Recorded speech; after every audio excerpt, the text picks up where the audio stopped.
ಮೋದಿಯ note ban ಬಿಸಿ ಸಾಮಾನ್ಯರಿಗೆ ದಿನನಿತ್ಯದ ಜೀವನಕ್ಕೆ ಸ್ವಲ್ಪ ಮಟ್ಟಿಗೆ ತೊಂದರೆಯಾದರೆ ಕಪ್ಪು ಹಣ ಹಾಗೂ ತೆರಿಗೆ ವಂಚಕರಿಗೆ ಭಾರಿ ಹೊಡೆತ ಬಿದ್ದಿದೆ. ಇದರಲ್ಲಿ ಸಿನಿಮಾ ಮಂದಿಯೇನೂ ಕಡಿಮೆಯಲ್ಲ. ಬಿಟೌನ್ನಲ್ಲಿ ಅಮೀರ್ ಖಾನ್, ಸಲ್ಮಾನ್ ಖಾನ್ ಹಾಗೂ ಶಾರುಖ್ ಖಾನ್ ಏನು ಮಾಡಿದ್ರೂ ದೊಡ್ಡ ಸುದ್ದಿಯಾಗುತ್ತೆ.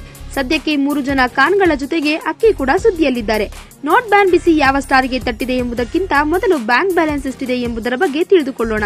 ವಿಶ್ವದ ಶ್ರೀಮಂತ ಸ್ಟಾರ್ ನಟರ ಸಾಲಿನಲ್ಲಿ ಈಗ ಬಾಲಿವುಡ್ನ 4 ಜನ ಸೂಪರ್ ಸ್ಟಾರ್ಗಳು ಹೊಸದಾಗಿ ಸೇರ್ಪಡೆಯಾಗಿದ್ದಾರೆ. ಕೋಟಿ ಆಸ್ತಿಗಳಿಗೆ ಒಡೆಯರಾಗಿರೋ ಸಲ್ಮಾನ್ ಖಾನ್, ಅಮೀರ್ ಖಾನ್, ಶಾರುಖ್ ಖಾನ್ ಹಾಗೂ ಅಕ್ಷಯ್ ಕುಮಾರ್ ಅವರ ಬ್ಯಾಂಕ್ ಬ್ಯಾಲೆನ್ಸ್ ಕೇಳಿದ್ರೆ ನೀವು ಸ್ವಲ್ಪ ಮಟ್ಟಿಗೆ ಚಕಿತರಾಗ್ತೀರಾ. ಬಾಲಿವುಡ್ನ ಕಿಂಗ್ ಖಾನ್ ಆಗಿ ಮೆರೆಯುತ್ತಿರುವ ಶಾರುಖ್ ಖಾನ್ ಆಸ್ತಿ ಅಲ್ಲದೆ ಕೋಟಿ ಬ್ಯಾಂಕ್ ಬ್ಯಾಲೆನ್ಸ್ ಹೊಂದಿದ್ದಾರೆ. ಶಾರುಖ್ ಖಾನ್ ಬ್ಯಾಂಕ್ನಲ್ಲಿ ಬರೋಬ್ಬರಿ 65 ಕೋಟಿ ರೂಪಾಯಿ ಬ್ಯಾಂಕ್ ಬ್ಯಾಲೆನ್ಸ್ ಹೊಂದಿದ್ದಾರೆ. ಈ ಮೂಲಕ ಪ್ರಪಂಚದ ಶ್ರೀಮಂತ ಸ್ಟಾರ್ ನಟರ ಸಾಲಿನಲ್ಲಿ ಬಾಲಿವುಡ್ನಿಂದ ಮೊದಲ ಸ್ಥಾನದಲ್ಲಿದ್ದಾರೆ ಶಾರುಖ್. ಬಾಲಿವುಡ್ ಬಾಕ್ಸ್ ಆಫೀಸ್ ಸುಲ್ತಾನ್ ಆಗಿರೋ ಸಲ್ಮಾನ್ ಖಾನ್ ತಮ್ಮ ಬ್ಯಾಂಕ್ ಬ್ಯಾಲೆನ್ಸ್ ಏನೂ ಕಡಿಮೆ ಇಲ್ಲ. ಒಂದು ಸಿನಿಮಾಕ್ಕೆ 60 ರಿಂದ 70 ಕೋಟಿ ಸಂಭಾವನೆ ಪಡೆಯುವ ಸಲ್ಮಾನ್ ಖಾನ್ ಬರೋಬ್ಬರಿ 23 ಕೋಟಿ ರೂಪಾಯಿಗಳಷ್ಟು ಬ್ಯಾಂಕ್ ಬ್ಯಾಲೆನ್ಸ್ ಹೊಂದಿದ್ದಾರೆ. ಪ್ರಪಂಚದ ಶ್ರೀಮಂತ ಸ್ಟಾರ್ ನಟರ ಸಾಲಿನಲ್ಲಿ ಸಲ್ಮಾನ್ ಖಾನ್ 2ನೇ ಸ್ಥಾನದಲ್ಲಿದ್ದಾರೆ. ಬಾಲಿವುಡ್ನ 3 ಖಾನ್ಗಳಲ್ಲಿ ಮಿಸ್ಟರ್ ಪರ್ಫೆಕ್ಟ್ ಅಮೀರ್ ಖಾನ್ ಇಬ್ಬರು ಖಾನ್ಗಳಿಗಿಂತ ಸ್ವಲ್ಪ ಕಮ್ಮಿನೇ ಬ್ಯಾಂಕ್ ಬ್ಯಾಲೆನ್ಸ್ ಹೊಂದಿದ್ದಾರೆ. ಸದ್ಯ ದಂಗಲ್ ಚಿತ್ರದ ಜಪ ಮಾಡ್ತಿರೋ ಅಮೀರ್ ಖಾನ್ 18 ಕೋಟಿ ರೂಪಾಯಿ ಬ್ಯಾಂಕ್ ಬ್ಯಾಲೆನ್ಸ್ ಇಟ್ಟುಕೊಂಡಿದ್ದಾರೆ.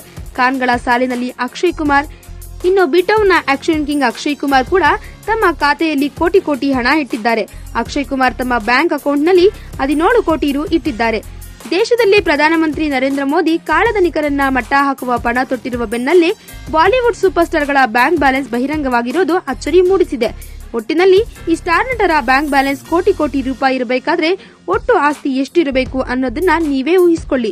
ಎಲ್ಲಾ ನಟರು ತಾವು ನೋಟ್ ಬ್ಯಾನ್ ಪರ ಎಂದು ಹೇಳಿದರೂ ಗಳಿಕೆಯಲ್ಲಿರುವ ಪ್ರತಿಯೊಬ್ಬ ನಟರಿಗೂ ಈ ಬಿಸಿ ತಟ್ಟಿದೆ.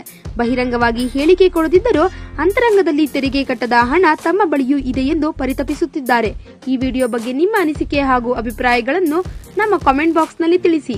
ಈ ವಿಡಿಯೋನ ಲೈಕ್ ಮಾಡಿ, ಶೇರ್ ಮಾಡಿ ಹಾಗೂ ಸಬ್ಸ್ಕ್ರೈಬ್ ಮಾಡಿ.